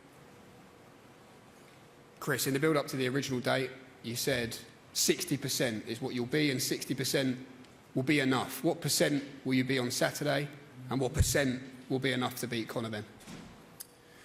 Yeah, we're not doing the percentages anymore. That was for the first time around before Conor got caught cheating. Now it's about, preparing to get this kid out of boxing. We're not taking him lightly anymore. He should have taken the chance he had in that first fight. When I was underestimating, when I was, playing, when I was taking him lightly, that was his best shot. And now it's gone, because now I have a duty to boxing to the public, to the fans who he's lied to, who Eddie Hearn's lied to for the last 2-3 years. I have a duty to erase these guys from the picture. Conor, the Ring magazine reported in the last couple of hours that you have requested for Billy Joe Saunders to inspect the raps of Chris Eubank Jr. on Saturday night. Is that true? Don't ruin all the surprises, Jamie. Well, the Ring magazine reported it before. Maybe not. What do you make of that, Chris? It's irrelevant. Hand wraps is not going to save Conor Benn from the ass kicking he's about to receive. Ooh, scary. Ooh. Conor, hearing you speak this week, you say what gets you out of bed on those early morning runs, it's the fear of losing to another man.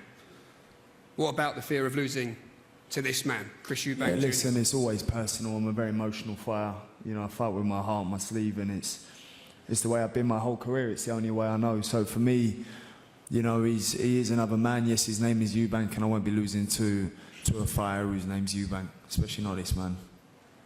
He says he has no game plan, Chris, just a hop, skip and a right hand, and that'll be all she wrote. Do you believe him?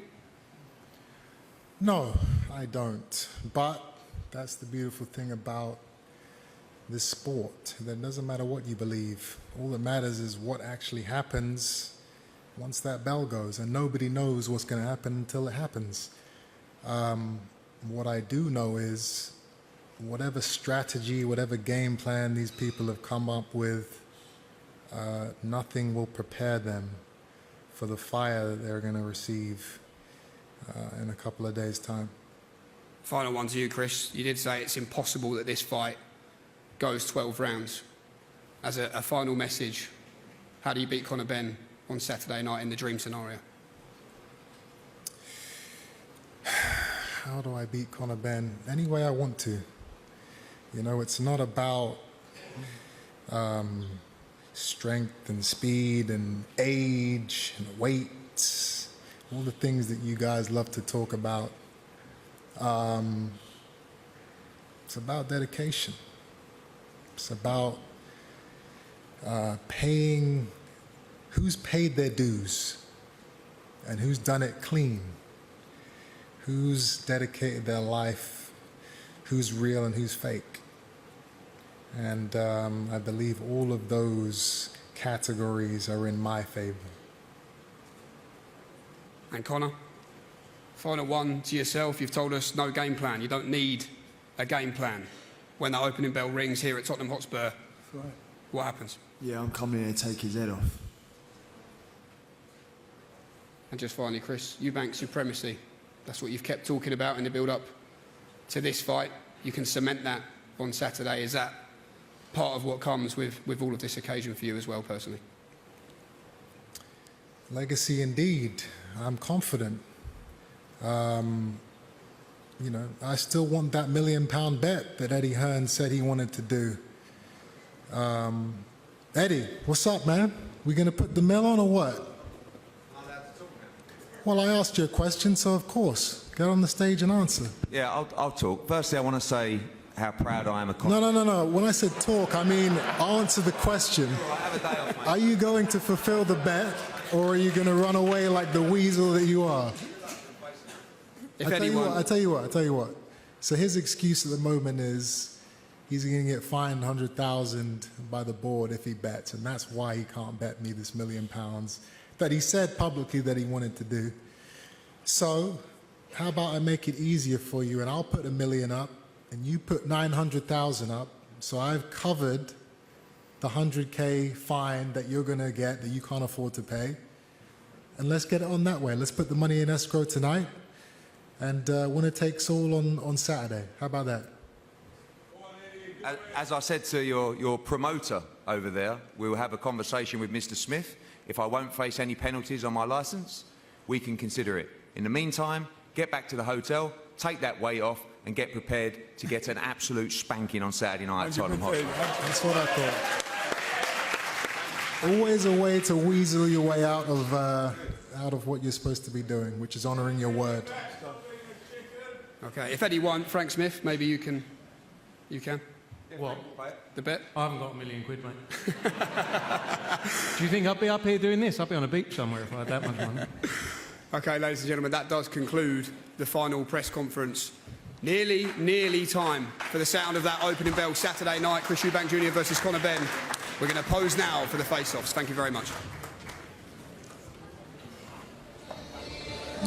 So there you go, the press conference complete. That was good. That was good. I enjoyed that. It was spiky a lot of the way through. It was humorous in places, quite deep in other places as well, when Eubank was talking about his late brother and Raheem, the young son that he left behind. I have to say, very strong start by our ring comrade Rick Reno.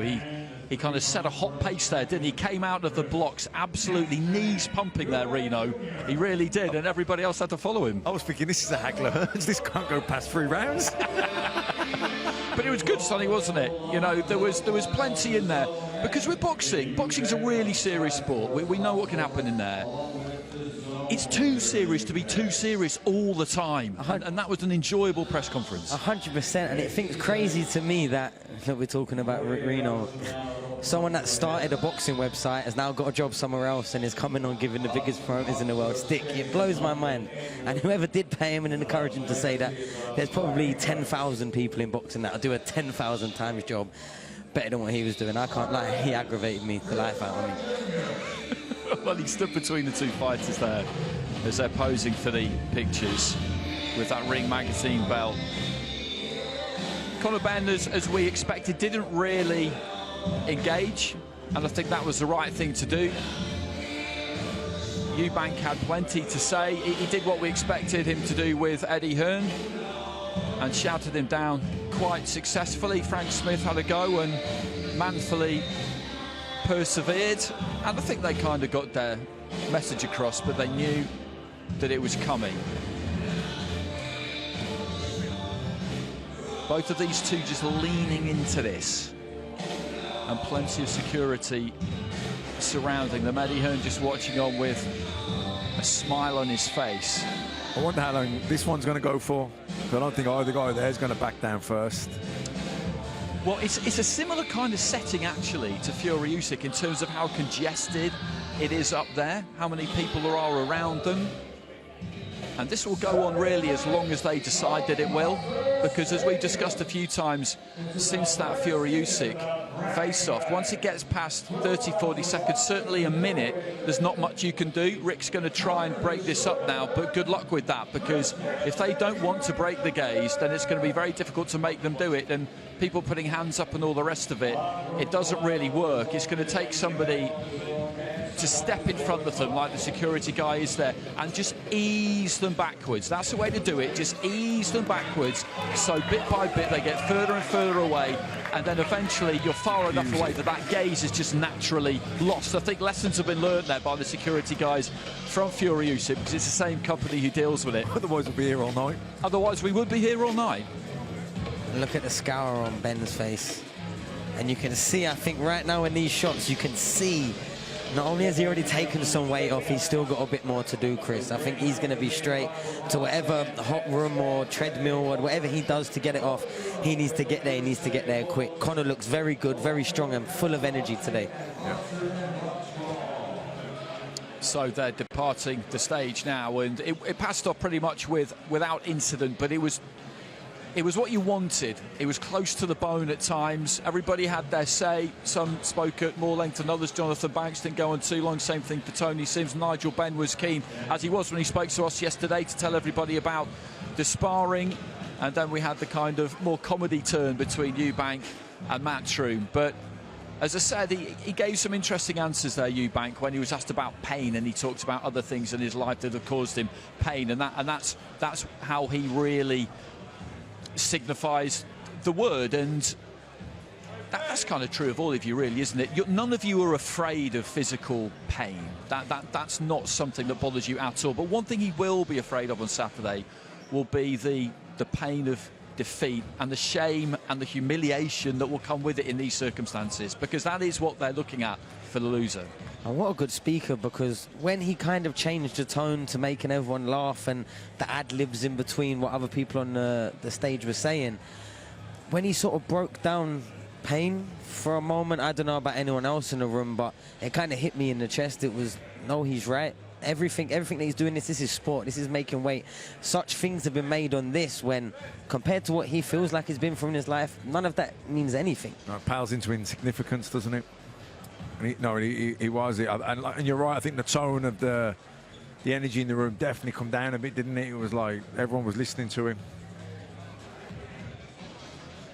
So Eubank sticking around to do a few interviews or just one kind of media scrum. I think Conor Benn has made his way out of the building. I think he'll be pleased that this is all over now. He didn't invest any energy in that, really. I wouldn't say that he wasted too much energy. He just said what he wanted to say and left Eubank to it for the most part. But that is a proper stare down. And interesting, I think, that Eubank is just kind of tilting the head and looking down on him there. I wonder if that's kind of a deliberate thing, because he is the taller one of the two, and he's just maybe imposing a slight bit of body language there by doing that.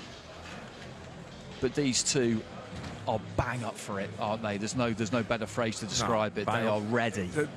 In the change rooms on the night, it won't be a case of firing either guy up. It'll be a case of keeping their heads cool, making sure that they don't get overwhelmed, so they don't get too emotional.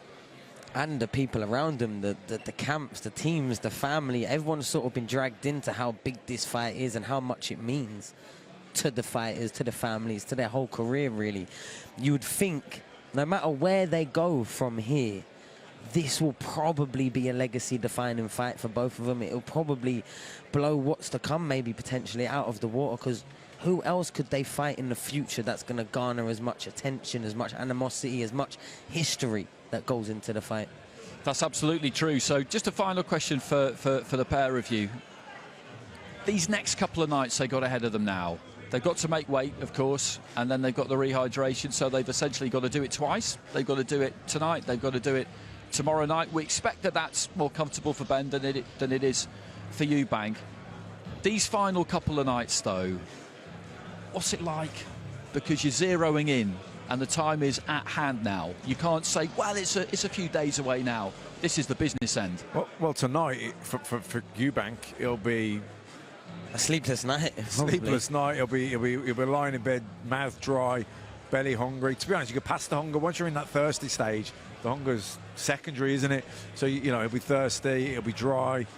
But he'll also know that this is just part of it. He's been through before. It's not his first time doing it.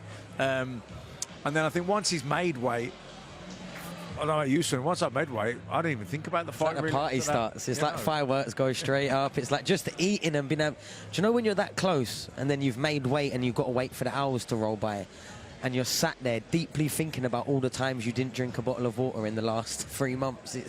It's crazy the mindset that making weight puts you in, and then as soon as you get off the scales, it's kind of like a relief, for like a freedom almost. And the night before a fight was probably the best night's sleep I've had in 3 or 4 months. The night before the fight, but the night of before the weigh-in, that's usually the worst one you've had in 3 or 4 months, because the closer and drier you are, you'll think you've fallen asleep and you'll think you've been asleep for hours. You blink up and it's been 40 minutes.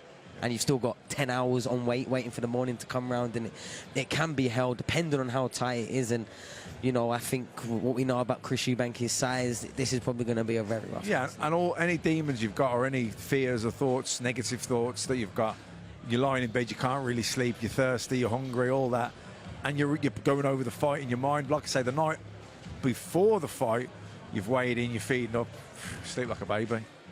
That's so interesting to hear. It really is. Well, that's from the two former fighters there, telling you exactly what these two are looking at for the next couple of days, as they just count down the minutes until they'll be ring walking outside, out the back of this room in Tottenham Hotspur Stadium. We've been seeing the transformation on the pitch during the course of the afternoon. They're getting everything ready here. It is going to be an absolutely incredible scene. It's been an absolute pleasure to be with you all week. We'll be back one more time tomorrow for the weigh-in in a different part of central London. Same time, though, 6 p.m. British summertime. Make sure you join us for that. This fight will not go 12 rounds.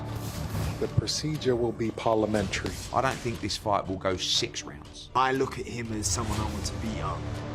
A bad beating. From the first bell on April 26th at the Tottenham Stadium, Conor Benn will come out with the pain, with the suffering of the last couple of years, and will attempt to set about Chris Eubank Jr.